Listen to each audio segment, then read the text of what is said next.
So alcohol activates the reward center.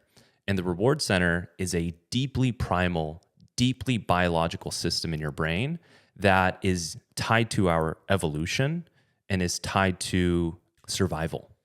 There's this addiction and neuroscience video I watch, and the guy's like, this neuroscientist, he's like, the three most important things in life are food, water, and dopamine.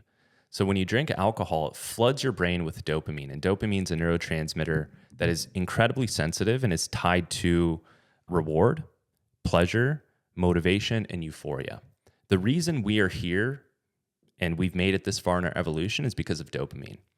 So when you activate this reward center, it's sending, and this isn't happening consciously, like you're not choosing this, it's sending a signal to every cell of your being to say, do more of that.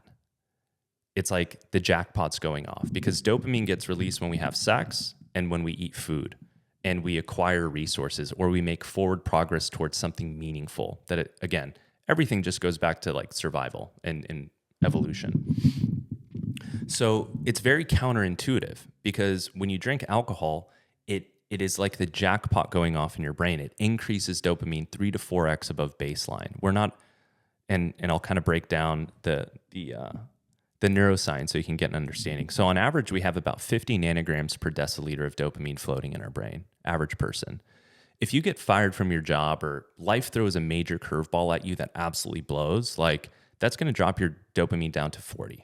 Right. So imagine how much motivation drops when you just hear you just lost your job or something fucked up happened. Okay. From 50 to 40. Now, if you're clinically depressed and you can't get out of bed, like you literally can't sit up, your dopamine's at a 10. Okay. Now, on the flip side, when you're having amazing sex and you're eating your absolute favorite food, dopamine is at like 90 to 95. So almost double baseline. When you drink alcohol, it increases dopamine to like 190 to 200. So human beings are not meant to experience a normal, natural day-to-day life anything above your absolute favorite food and sex. But alcohol is doubling that. Now, consciously, you understand that like alcohol is actual carcinogen. Like ethanol gets converted to acetaldehyde. Acetaldehyde is a carcinogen that damages your DNA, kills your cells, ages you, like connected to 200 different like cancers and diseases. But your brain doesn't care because your conscious mind is like the last one to the party. You've got a profound supercomputer that's running the show, and you're like the last one to realize what's good. So it's very counterintuitive because when you drink, it makes you feel really good and you just conveniently forget about the second and third order consequences down the line. So the question, long-winded technical answer for, how do you know if alcohol has become problematic before you hit rock bottom? You just have to develop the self-awareness to be like, okay, has alcohol gone from a totally take it or leave it, moderate relationship where I can just have one or two, maybe three, feel the buzz, know my limit and stop, and not think about it for a few weeks or a month and just go on and do my thing? Has it crossed that invisible line or boundary to where now alcohol is a thing? I'm like tethered to it. It's part of all my social experiences. I feel like I can't socialize without alcohol. I'm turning to alcohol as a way to augment the way that I feel when I'm stressed out or frustrated or hurt or sad. Is it like a thing now? And if it's become a thing, like that's the first sign. That's the first sign that like, okay, something is potentially going on here. And the way that what people have to understand about alcohol is that it's only a matter of time. Because what you're dealing with is a sensitive balance in your neurochemistry. And every time you flood your brain with dopamine, abnormally high levels, before it comes back down to baseline, it dips to the equal and opposite direction.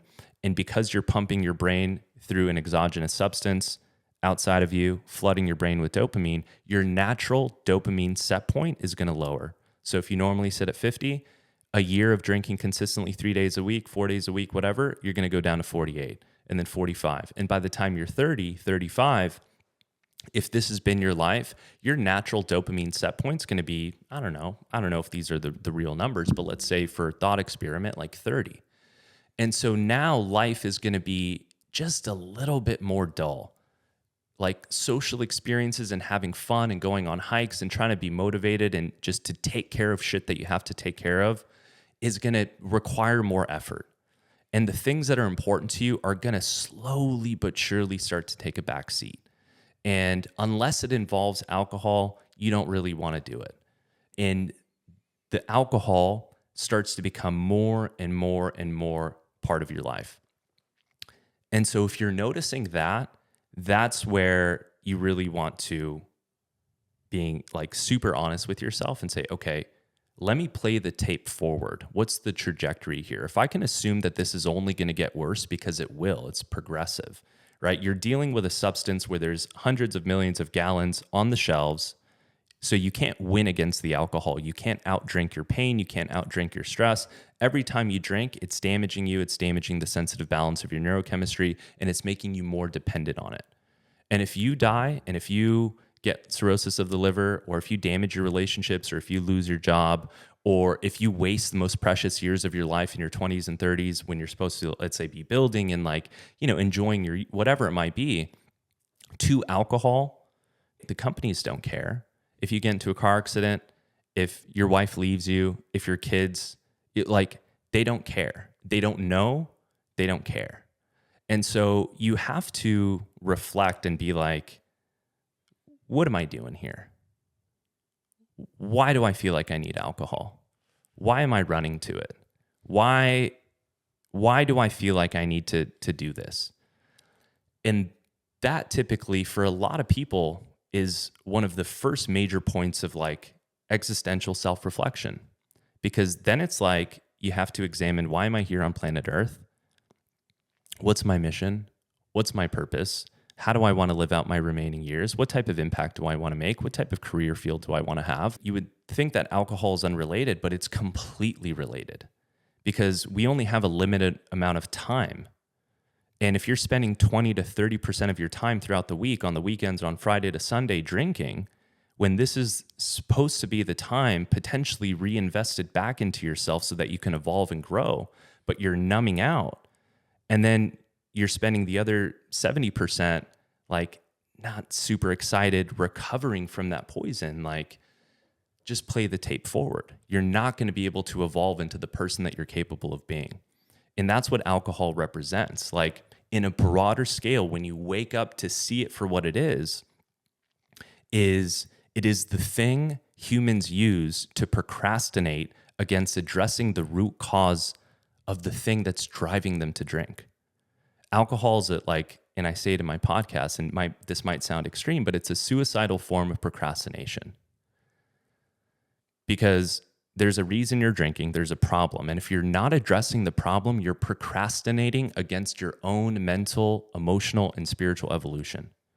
And that's why I say the journey of learning how to live alcohol-free is the most profound and powerful journey one can take.